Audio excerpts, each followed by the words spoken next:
Saudara hadirin yang saya muliakan, kaum muslimin yang berbahagia. Jadi dengan demikian, maka jangan menghilangkan Allah. Kita, ajaran pokok dalam Islam adalah ajaran tentang tauhid. Nah, tauhid ini menyangkut mengesahkan Allah, baik di dalam zatnya, baik di dalam sifatnya, baik di dalam perbuatannya, baik di dalam beribadah kepadanya. Tauhid dalam ibadah itu ada. Tauhid dalam zat artinya zat Allah itu tidak tersusun, tidak terdiri dari bagian-bagian yang bisa dipecah-pecah. Ya seperti kita ini kan ada kepala, ada kaki, ada tangan. Allah tidak tersusun zatnya dari bagian-bagian. Esa zatnya tidak bisa dibagi-bagi. Esa sifatnya artinya Allah itu sifatnya tidak pernah berubah. Sejak dahulu sampai sekarang Allah itu cinta kepada orang beriman yang melakukan kebaikan. Dan Allah benci kepada orang kufur yang melakukan kejahatan. Mustahil satu saat Allah berubah. Orang kufur yang berbuat kejahatan didemenin, orang mukmin yang berbuat kebaikan dikeselin. Misalnya tahun 2000 Tuhan giliran jengkel sama orang mukmin. Itu mustahil, dia esa di dalam sifatnya. Lain dengan sifat kita manusia, sifat kita ini kan relatif. Ada saatnya kita senang, lain saat yang kita senang betul kita caci maki. Hari ini kita caci maki, besok kita puji. Lihat teman kaya, habis kita omongin. Boleh jadi dia kaya, kenapa? Dukunnya 36. Begitu kita habis caci maki begitu, dia datang ngasih duit sama kita. Cacian itu bisa berubah menjadi pujian. Lu ya emang bukan main dah. Sifat kita itu relatif, bisa terpengaruh oleh situasi dan kondisi. Saudara hadirin yang saya hormati, kaum muslimin yang berbahagia, Allah juga esa di dalam perbuatannya. Artinya di dalam menciptakan apapun yang akan diciptakan oleh Allah, di dalam melakukan apapun yang akan dilakukan oleh Allah, tidak terikat kepada faktor lain, tidak memerlukan bantuan lain. Dia adalah mutlak. Nah, kemudian kita mengesahkan Allah dalam zatnya, mengesahkan Allah dalam sifatnya, mengesahkan Allah dalam perbuatannya. Belum tentu berarti kita mengesahkan Allah dalam ibadahnya. Sebab banyak orang yang yakin betul Allah itu esa, teguh dengan pendiriannya. Tuhan lu siapa? Allah. Allah bagaimana? Esa. Bagaimana kalau dua? Kagak. Tiga? Enggak. Mantap. Soal tahlil paten. Tapi dalam ibadah kadang-kadang dia tidak mentauhidkan Allah. Ini makna wa ma umiru illa liya'budullaha mukhlisin. Kami tidak memerintahkan kepadamu kecuali untuk beribadah kepadaku, kata Allah, dengan ikhlas. Beribadah kepada Allah dengan ikhlas itu artinya apa? Beribadah hanya untuk Allah saja. Nah, kalau hanya untuk Allah saja, lalu kita minta berdoa di depan kuburan orang yang soleh, apa syirik? Tidak syirik. Kalau kita berkeyakinan bahwa orang tempat kita memanjatkan doa itu hanya bisa mendoakan kita dengan izin Allah. Dia sendiri tidak punya kekuasaan apa-apa. Tanpa izin Allah dia tidak bisa berbuat apa-apa. Itu tidak menyebabkan orang menjadi syirik. Sama saja dengan kalau saya berkata tadi, alhamdulillah Allah telah memberikan keistimewaan kepada batu cincin saya. Apa salahnya Allah memberikan keistimewaan kepada benda-benda mati? Allah memberikan keistimewaan kepada Hajar Aswad, benda mati. Allah memberikan keistimewaan kepada Masjidil Haram, benda mati. Allah memberikan keistimewaan kepada Ka'bah, benda mati. Orang tawaf keliling Ka'bah, sembahyang di Masjidil Haram, sujud menghadap kepada Ka'bah? Apakah jadi syirik? Tidak, kita tidak menyembah Ka'bahnya, kita menyembah yang punya Ka'bah itu. Nah, di sini kita lihat bahwa fungsi Ka'bah hanya merupakan wasilah. Tapi kalau Allahnya kita hilangkan, jadilah kita penyembah batu. Hanya saja batu itu berbentuk 4 bernama Ka'bah. Sa'i, orang yang melaksanakan haji, lari-lari antara Safa dan Marwah, amalan apa itu? Seakan-akan kita menghormati bukit-bukit, gunung-gunung. Tapi bukan itu yang kita tuju dalam pelaksanaan sa'i itu.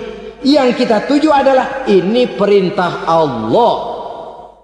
Allahnya yang diutamakan. Maka hal semacam ini tidak menyebabkan orang menjadi syirik dan tergelincir dari tauhid. Tapi kalau ziarah kubur dengan niat cari buntutan, cari nomor yang cocok, ini niatnya saja sudah salah. Nah, kalau berangkat dengan niat yang salah, sampai di sana saya yakin, seyakin-yakinnya amalannya pasti salah. Lah, kubur yang diziarahin bukan kubur orang soleh. Ya mana ada orang soleh ngasih kode buntut. Ada juga orang salah, bukan orang soleh itu. Kadang-kadang dia nggak tahu kuburan siapa, nongkrong aja di situ. Memang sulit, saudara-saudara. Mental ya, namanya mental. Kalau memang mental sudah mental judi, apa saja bisa dijudiin. Jadi orang nggak perlu sebenarnya pemerintah terlalu gini, nggak usah. Kembali saja kepada mental. Kalau mental memang sudah mental judi, apaan aja bisa dijudiin. Pulang tengah malam nabrak babi, babi yang keluar nih.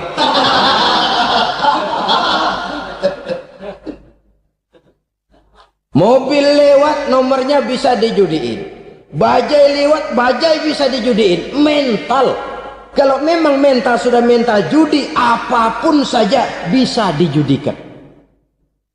Saudara hadirin yang saya muliakan, lalu bagaimana dengan dukun? Ya, saudara hadirin, pergi ke dukun hakikatnya sama dengan pergi ke dokter. Orang berusaha melaksanakan yang namanya syariat, hakikatnya kembalikan kepada Allah. Syariatnya kita laksanakan. Tetapi, nah ini tetapi, yang pertama saudara harus tahu betul dukunnya itu bayang apa enggak, agamanya kuat apa enggak. Sebab ya tentu tidak ada dukun yang jelek, karena pada umumnya penyakit dukun itu kan nyohor, iklan lewat koleha-kolehanya. Kita bisul kecil datang, kata dukun, ini si kecil kemarin bisul kayak kelapa 5 menit baik. 5 menit padahal kemarin kagak ada yang datang. Diolah sedemikian rupa supaya orang mantap. Jadi jangan asal sembarangan. Kadang-kadang lihat potongan dukunnya aja kita ngeri. Mukanya sudah kremot, nggak pernah tersentuh air wudhu. Jangankan air wudhu, mandi aja jarang. Yang kayak begini yang dipegang mati-matian, yang dipercayai habis-habisan, akan kita kemanakan tauhid kita ini? Apalagi kalau perginya sudah dengan niat mencari nomor yang jitu. Itu saya katakan lagi tadi, berangkat saja sudah dengan niat yang salah. Orang berusaha silahkan. Sama juga kita ke dokter. Oleh dokter kan setelah diperiksa penyakit kita, lalu dianalisa, oh ini penyakitnya ini. Kemudian diberikan obat.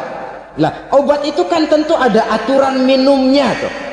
Yang kapsul ini sehari 3 kali, yang tablet ini sehari 2 kali. Kalau kita minumnya kelebihan, overdosis namanya. Saking pengen cepet baik, sekali minum 10 tablet. Ya memang nggak sakit-sakit lagi, tapi nggak hidup sudah. Habis. Kita pun dalam melaksanakan amalan hidup beragama begitu. Saudara datang kepada kiai, orang-orang soleh, meminta amalan, wiridan, itu jangan sampai overdosis. Tidak sesuai dengan kemampuan pribadi. Wong masih SD sudah minta matematika kelas SMP, celeng. Baru SMP sudah minta diajarkan filsafat kelas perguruan tinggi, semaput. Kenapa? Daya tampungnya nggak kuat. Emang ukuran secangkir, minta di sini seember, ya luber. Lebihnya nggak cukup. Kenapa? Yang diberikan, yang diamalkan tidak sesuai dengan makomnya, tidak sesuai dengan kemampuan yang ada pada dirinya. Saudara hadirin yang saya muliakan, akhirnya apa? Mencelakakan dirinya sendiri, ngawur. Baru sembahyang seminggu udah ngaku ketemu malaikat. Oh, sembahyang ditemenin malaikat lah, sembahyang baru seminggu mulai. Tuh malaikat iseng amat. Ya walaupun kalau Allah izinkan tidak mustahil, tapi kan tidak logik. Orang yang melaksanakan ibadah puluhan tahun memerlukan riyadhah dan latihan, khusyuk dan tawadhu, penuh tazallul, merendahkan diri di hadapan Allah, belum tentu mendapat karunia yang semacam itu. Saudara hadirin yang saya muliakan, jadi dengan kata lain, yang pertama, lihatlah dulu kualitas dukun yang akan saudara datangi itu. Ini kualitas black apa kualitas white, aspal apa cat putih, sehingga jangan sampai kita salah pilih. Sebab biasanya orang kalau sudah hanyut di kali, rumput pun dia pegangin. Dia tahu kalau rumput tidak akan bisa menahan bobot badannya, tapi karena posisinya posisi terjepit, rumput pun dia pegang. Ini satu gambaran psikologis betapa orang dalam keadaan panik, kepepet, kejepit, yang tidak mestinya dipegang pun akan dipegangnya juga. Walaupun dia tahu itu tidak akan bisa menahan bobot badannya, namun dipegangnya juga. Oleh karenanya, yang pertama, lihat dulu kualitas dukunnya. Yang kedua, saudara-saudara, jangan berkeyakinan bahwa dukun itulah yang memberikan permintaan saudara. Si dukun hanya bisa dengan izin Allah. Nah ini kuncinya. Kalau izin Allahnya dihilangkan, dan ini yang jarang. Biasanya kalau kita diajak ke dukun, di sono aja no paten banget. Abah ano, abah ini, abah ano, abah-abah. Lah, lalu pikiran kita kan terfokus. Dikala itulah kita mulai menyampingkan Allah. Di situ yang dikhawatirkan nilai tauhid kita jadi tergoyah karenanya. Bahwa orang yang kita datangi, yang kita kenal kesolehan dan ketakwaannya, hanya bisa memberikan pertolongan dengan izin Allah. Dengan izin Allah dia doakan kita dan doanya kabul. Dengan izin Allah dia penuhi hajat kita dan hajat kita jadi terlaksana, jadi kenyataan dengan izin Allah.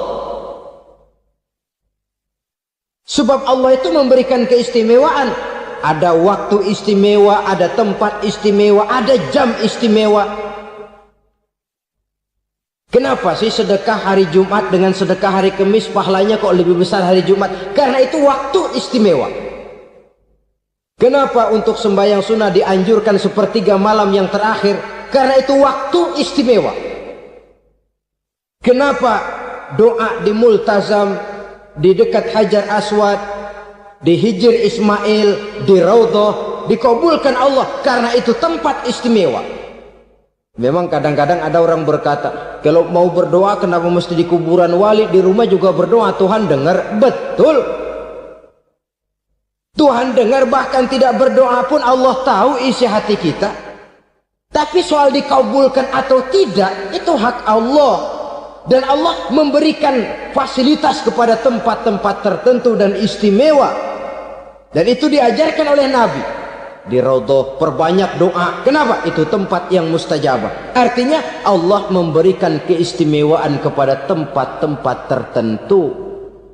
Dalam konteksnya dengan ini, makom para aulia, para wali, para ulama soleh, tidak ada salahnya kita berdoa di sana, bertawassul, bukan meminta kepada si kiai, bukan meminta kepada si ulama, bukan meminta kepada si wali, meminta kepada Allah melalui tempat yang orangnya kita yakin dekat dengan Allah. Walaupun Allah tidak memerlukan perantara, itu jelas. Allah tidak memerlukan calo, memang, tapi Allah menyediakan waktu dan tempat-tempat istimewa. Itu harus kita manfaatkan untuk mendekatkan diri dan berdoa kepadanya. Saudara-saudara kaum muslimin rahimakumullah, saya kembali dalam konteksnya dengan dukun yang akhir-akhir ini jadi populer karena merajalelanya judi sampai kepada desa-desa, pedesaan-pedesaan terpencil, yang akibatnya menjauhkan orang dari nilai tauhid. Padahal benar kalau orang berkata kadzabal munajjimun walau sodaku, tukang-tukang ramal itu bohong walaupun benar. Kalaupun betul, kebetulan. Itu maksudnya bohong walaupun betul, betulnya betul kebetulan. Maka para remaja itu biasanya gemar kepada membaca bintang Anda minggu ini, kan begitu toh? Nah, apa Aries, apa Virgo, apa Leo dan sebagainya, dan itu memang menarik untuk dibaca. Rezeki sebelah kulon, asmara anget. Saudara hadirin, hal yang semacam ini boleh saja untuk dibaca, tapi tidak untuk diyakini kebenarannya. Boleh saja untuk dibaca, tapi tidak untuk diyakini kebenarannya. Karena meyakini kebenarannya sama saja dengan mendahului Allah. Dan itu bisa menggelincirkan nilai-nilai tauhid kita. Tauhid dalam ibadah, saya katakan tadi, menyembah hanya kepada Allah, bermohon hanya kepada Allah dengan menggunakan fasilitas-fasilitas yang disediakan oleh Allah, baik berupa waktu maupun tempat-tempat tertentu dan orang-orang. Ya, kalau waktu dan tempat saja ada yang diberikan keistimewaan oleh Allah, padahal tempat itu benda mati, apalagi manusia yang merupakan makhluk hidup. Saudara hadirin yang saya muliakan, saudara-saudara kaum muslimin yang berbahagia, sehingga dengan demikian kita tetap menjaga nilai-nilai akidah, dan dengan ini syariat kita laksanakan tanpa membuang hakikat. Sebab hakikat tanpa syariat itu kosong, syariat tanpa hakikat juga tidak ada tujuan. Yang penting hati bersih, nggak sembahyang nggak apa-apa. Mana bisa begitu, Mas? Kalau memang hati bersih nggak usah sembahyang nggak apa-apa. Nabi Muhammad dulu berhenti dong sembahyang. Sebab beliau orang yang hatinya paling bersih. Nah, orang yang hatinya paling bersih saja sembahyang yang nggak berhenti, masa kita lalu mau berhenti? Yang penting kan kita bisa dekat dengan Allah melalui perasaan. Banyak-banyak ingat. Apa itu sembahyang? Macam-macam. Itu hakikat saja tanpa syariat, ia tidak bisa. Syariat saja tanpa hakikat juga gerak lahir yang tanpa roh namanya. Kita melakukan sholat tapi kita tidak tahu untuk apa kita sholat dan kenapa kita sholat dan siapa yang kita sembah di dalam kita sholat. Sehingga dengan demikian keduanya tidak bisa terpisahkan satu sama lain, seperti halnya kulit dan isi. Barangkali pernah saya ingatkan, kulit penting, isi pun juga penting. Hakikat penting, syariat juga penting. Dan kita jangan salah mengartikan, terjebak dalam ucapan-ucapan yang masih memerlukan penafsiran, sehingga lalu kita cenderung mendiskreditkan dan menjelekkan para wali. Misalnya ada ucapannya Syekh Abdul Qadir Jailani yang berkata begini, barang siapa yang masuk ke rumahku lalu ia memakan makananku, maka ia akan masuk surga. Ini kalau ucapan ini dipahami secara apa adanya, ya jelas orang bisa tergelincir. Tapi kalau ditafsirkan secara betul, siapa yang masuk ke dalam rumahku, di mana rumah Syekh Abdul Qadir, di mana umumnya rumah para wali? Di masjid. Jadi siapa yang masuk ke dalam rumahku? Masjid. Lah kalau sudah di dalam masjid, makanannya apa? Getuk. Tentu saja tidak. Kalau sudah di masjid itu ya makanannya ya wirid, zikir, tahajud, baca Quran, paling kurang iktikaf. Jadi siapa yang masuk ke masjid lalu dia sujud, wirid, zikir, ya jelas saja surga. Jangan membaca ucapan ini dan terus rame-rame nyari bekas rumah Syekh Abdul Qadir. Rame-rame masuk ya rumah kecil. Saudara hadirin, kita terlalu terpaku kepada materi ucapan dan melupakan filsafat daripada ucapan itu sendiri. Dalam kondisi yang sedemikian, sangat boleh jadi orang lalu tergelincir karenanya. Oleh karena itulah saudara-saudara, saya kembali kepada satu prinsip, bahwa sebenarnya dengan tidak perlu menyalahkan pihak-pihak lain, mari kita kembali kepada sikap mental kita sebagai muslim. Kalau mental memang sudah mental penjudi, apapun bisa dijudikan. Tapi kalau mental itu tidak ada, walaupun di kiri kanan dan depan belakang banyak dibuka tempat-tempat perjudian, saya yakin kita akan mampu menahan dan menjaga diri. Sikap mental inilah yang memerlukan pembinaan dari kita semua. Sehingga dengan demikian kita akan menjadi pribadi-pribadi yang bisa bertahan dari segala gempuran-gempuran yang datang dari luar karena adanya prinsip ketahanan mental itu tadi. Sekali lagi saya ingatkan bahwa judi selamanya tidak akan pernah mendatangkan kebahagiaan. Judi tidak akan membuat orang menjadi kaya. Judi tidak akan membuat orang makin akrab berteman dan bersaudara. Yang jelas, judi melahirkan permusuhan dan dendam, membangkitkan rasa malas, memulukan angan-angan tanpa mau peras keringat dan banting tulang, melalaikan orang dari tanggung jawab dan kewajibannya, membuat ia lupa kepada anak, istri dan seluruh keluarganya, dan pada akhirnya dia akan terjebak dalam satu permainan yang makin menjauhkan dia dari proses kesadarannya sebagai manusia. Sebagai uraian penutup, marilah kita renungi firman Allah dalam Al-Baqarah ayat 208. A'udzubillahi minasyaitonir rajim. Ya ayyuhalladzina amanu dukhulu fis silmi kafah wa la tattabi'u khutuwati syaitan innahu lakum aduwwum mubin. Hai orang-orang yang beriman, masuklah kamu ke dalam keselamatan, masuklah kamu ke dalam Islam secara keseluruhan. Jangan kamu mengikuti jejak-jejak setan, karena setan adalah musuhmu yang nyata dan jelas. Judi termasuk jejak-jejak yang ditinggalkan oleh setan untuk diikuti oleh kita agar kita mendapatkan kesengsaraan baik di dunia, lebih-lebih di akhirat nanti. Semoga Allah selamatkan kita, Allah selamatkan seluruh bangsa kita dari penyakit-penyakit judi yang melahirkan efek-efek negatif dalam kehidupan. Terima kasih atas perhatian saudara. Mohon maaf atas segala kekurangan. Usikum wa nafsi bitaqwallah. Wassalamualaikum warahmatullahi